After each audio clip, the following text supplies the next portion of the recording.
വേടനെ അറിയുമോ ഞങ്ങളുടെ വേടനെ അറിയുമോ? ആ, വേടനെ അറിയാത്തവരുണ്ടെങ്കിൽ പോയി തൂങ്ങിച്ചാകുന്നതായിരിക്കും നല്ലത്.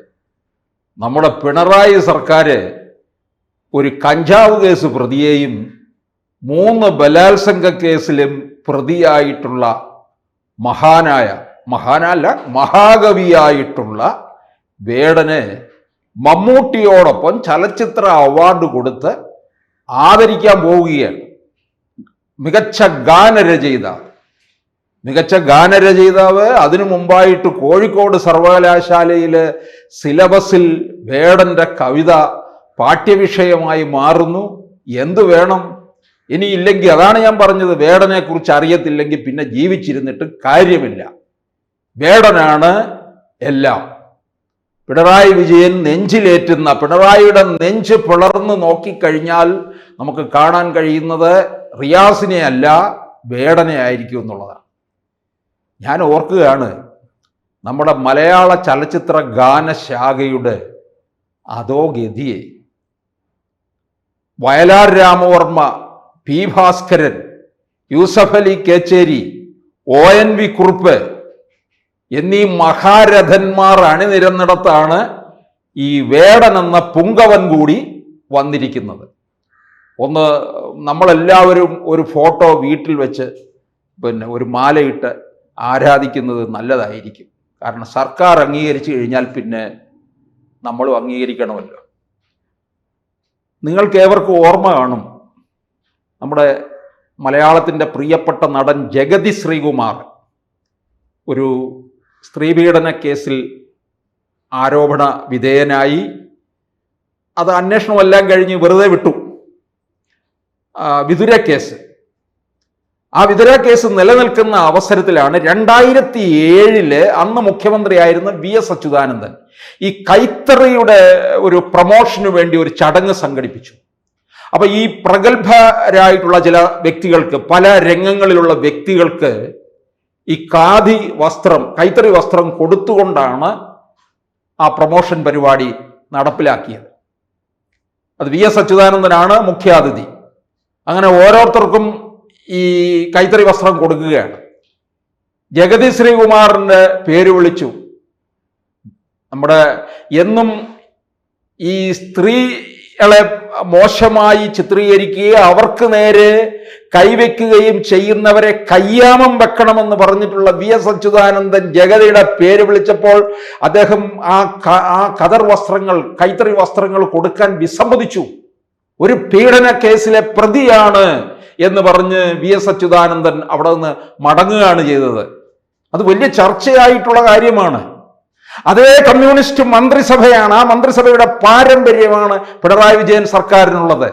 ആ സർക്കാരാണ് ഇപ്പോൾ 3 കേസിലെ പീഡന കേസിൽ പ്രതി, കഞ്ചാവ് പ്രതി ഒക്കെ ആയിട്ടുള്ള വേടനെ ഏറ്റവും മികച്ച ഗാനരചയിതാവെന്നുള്ള രീതിയിൽ ആദരിക്കുന്നത്. ഒന്ന് ആലോചിച്ച് നോക്ക്. ഇനി അദ്ദേഹത്തിന്റെ വേടന്റെ കവിതയിൽ എന്തോ കവിത്വമുണ്ടോ? ഇതാണോ കവിത? അപ്പോൾ അതാണ് ഞാൻ ചോദിച്ചത്. മുൻകാലങ്ങളിലൊക്കെ തന്നെ ONV കുറിപ്പ് 8 തവണയോ 9 തവണയോ എൻ്റെ അഭിപ്രായത്തിൽ പഴയ ഗാനരചയിതാക്കന്മാരുടെ കുടുംബക്കാര് എല്ലാവരും ഒന്നും ജീവിച്ചിരിപ്പില്ല. പി ഭാസ്കരൻ ഇല്ല, യൂസഫ് അലി ഇല്ല, ONV ഇല്ല, ശ്രീകുമാരൻ തമ്പി ഉണ്ട്. ശ്രീകുമാരൻ തമ്പി കൊണ്ടുപോയി ഈ അവാർഡുകളെല്ലാം തിരിച്ചു കൊടുക്കണം. നിങ്ങൾക്ക് ഓർമ്മയുണ്ടോ? സാഹിത്യ അക്കാദമിയിലെ MB നാരായണപിള്ളയോട് അനാദരവ് കാണിച്ച അവസരത്തില് ഡോക്ടർ സുകുമാർ അഴീക്കോട് അദ്ദേഹത്തിന് കിട്ടിയ സാഹിത്യ അക്കാദമിയിൽ നിന്ന് കൊടുത്ത ഒരു വലിയ ആദരവ്,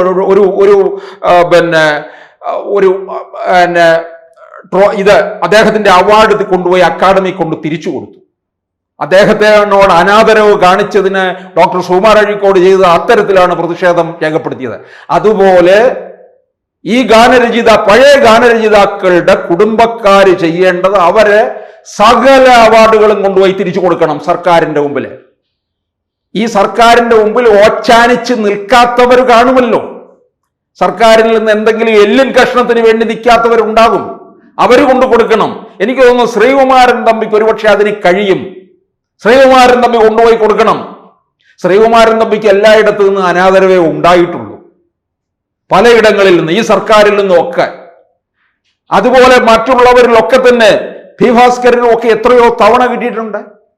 ഈ സർക്കാരിൻ്റെ ആദരവ് കൊണ്ടൊന്നും അല്ല പി ഭാസ്കരൻ്റെയും വയലാറിൻ്റെയും ONVയുടെയും കവിതാ ശകലങ്ങളും ചലച്ചിത്ര ഗാനങ്ങളും ഒക്കെ മലയാളികളുടെ മനസ്സിൽ തങ്ങി നിൽക്കുന്നത്. ഇനി ഈ വേടനെയാണോ നമ്മൾ ചുമക്കേണ്ടത്? അദ്ദേഹം പീഡന കേസിലെ പ്രതിയോ കഞ്ചാവ് കേസിലെ പ്രതിയോ ഒന്നുള്ള അല്ല, അത് മാറ്റി നിർത്ത്. എന്താണ് അതിനകത്തെ കവിത്വം? അതെടുത്ത് കാലിക്കറ്റ് സർവകലാശാലയുടെ സിലബസിൽ കൊടുത്തിരിക്കുന്ന ഡോക്ടർ MM ബഷീറും ഒക്കെ അതിനെ വലിയ ന്യായീകരിച്ചു കൊണ്ടുവന്നു. വേടനെന്തോ വലിയ അത്ഭുത പ്രതിഭാസമാണ്. എന്താണ് എഴുതി വച്ചിരിക്കുന്നത്? എന്തെങ്കിലും കായും തായും മായും എന്നൊക്കെ എഴുതി വെച്ചാൽ അതാണോ കവിത? അപ്പോൾ കുമാരനാശാനും വള്ളത്തോളും ഒക്കെ പിന്നെ വൈലോപ്പിള്ളിയും ഇടശ്ശേരിയും ഒക്കെ പിന്നെ കവികളെന്ന് നിങ്ങൾ പറയുമോ? ഇതാണോ പുതുതലമുറയിലെ കവിത എന്ന് പറയുന്നത്? വേടനെ ആദരിക്കുന്നു. ഇനി ഇക്കണക്കിന് വേടനെ ആദരിക്കാൻ വേണ്ടി ഈ യഥാർത്ഥത്തിൽ വേണ്ടത്, ഈ മമ്മൂട്ടിക്കൊക്കെ അക്കാഡമിക്കലി വലിയ നിലവാരമുള്ള ആളാണ്, നല്ല വിദ്യാസമ്പന്നനല്ലേ, നല്ല പുസ്തകങ്ങൾ വായിക്കുക, നല്ല കൃതികൾ അടുത്തറിയുക ഒക്കെ ചെയ്തിട്ടുള്ള ഒരു നടൻ കൂടിയാണ് മമ്മൂട്ടി. മമ്മൂട്ടി ഇത് നിരസിക്കണം. ഈ വേടനെ പോലുള്ളവരോടൊപ്പം ഇരുന്ന് അവാർഡ് വാങ്ങാൻ തനിക്ക് സാധ്യമല്ല എന്ന് പറഞ്ഞ് അത് മമ്മൂട്ടി തയ്യാറാകത്തില്ല. കാരണം സർക്കാരിനെ ഒട്ടി നിൽക്കുന്ന കൈരളി TV-യുടെ എന്തോ ഗുണാണ്ടറാണ് മമ്മൂട്ടി. പിന്നെ അടുത്ത രാജ്യസഭാ സീറ്റ് നോക്കി നടക്കുന്ന ആളാണ് മമ്മൂട്ടി. മുമ്പ് നോക്കിക്കൊണ്ട് നടന്നു, അതിനുവേണ്ടി ശട്ടം കെട്ടി ഇത് ചെയ്തത് ആരെയാണെന്നറിയാമോ? ജോൺ ബ്രിട്ടാസ്. ബ്രിട്ടാസ് എന്ത് ചെയ്തു? ബ്രിട്ടാസ് വാങ്ങിച്ചോണ്ട് അങ്ങ് ഡൽഹിക്ക് പോയി. ബ്രിട്ടാസിനെ അടുക്കൽ ഏർപ്പാട് ചെയ്തൊക്കെ നിൽക്കുന്ന വേറൊരാൾ കൂടിയുണ്ട്, ചെറിയാമ്പലിപ്പും മമ്മൂട്ടിയും രാജ്യസഭാ സീറ്റ് മോഹിച്ച് നടന്നതാണ്. ബ്രിട്ടാസ് അതടിച്ചുകൊണ്ട് പോവുകയും ചെയ്തു. പക്ഷെ ഇനിയിപ്പോൾ മമ്മൂട്ടിക്ക് കൊടുക്കാൻ സാധ്യതയുണ്ട്. കാരണം ഇപ്പോൾ എന്താ, അതിദാരിദ്ര്യമോ ഇതിൻ്റെ വ്യത്യാസം എന്താണെന്നാണ് നമുക്ക് മനസ്സിലാകാത്തത്. ഇല്ലായ്മ വന്നു കഴിഞ്ഞാൽ ദാരിദ്ര്യം തന്നെയാണ്, അതിനെയാണ് നമ്മൾ ദാരിദ്ര്യം എന്ന് വിളിക്കുന്നത്. അപ്പൊ അതിൻ്റെ ചടങ്ങിലെ ഒരു മുഖ്യ അതിഥിയായിരുന്നു ഈ മമ്മൂട്ടി. പിന്നെ സർക്കാരിൻ്റെ എല്ലാ പരിപാടികളിലും എത്താറുണ്ട്. അപ്പോൾ തീർച്ചയായിട്ടും വരാൻ പോകുന്ന രാജ്യസഭാ സീറ്റ് ഒഴിവിലേക്ക് മമ്മൂട്ടിക്ക് കൊടുക്കും. 2 കൈയും നീട്ടി സ്വീകരിക്കും. ജനത്തിന് ഗുണമൊന്നും ഉണ്ടാകത്തില്ല, അത് വേറെ കാര്യം, സ്വന്തം നേട്ടം ഉണ്ടാകും. ഇപ്പം സുരേഷ് ഗോപി രാജ്യസഭാ MP ആയി. അദ്ദേഹം ഈ മനുഷ്യരെ ഒന്നും തൊടാതെയാണ് നടക്കുന്നതെങ്കിലും ഒക്കെ ഈ മണ്ഡലത്തിൽ കുറെ കാര്യങ്ങൾ ചെയ്യുന്നുണ്ട്. അദ്ദേഹം വരുന്ന ഉടനെ അദ്ദേഹത്തിൻ്റെ ചില ചേഷ്ടകളുണ്ടല്ലോ, ഇങ്ങനെ കൈ കാണിക്കുക, മാറിക്കോ, തമ്പുരാൻ എഴുന്നള്ളുന്നുണ്ട് എന്നുള്ള രീതിയിൽ.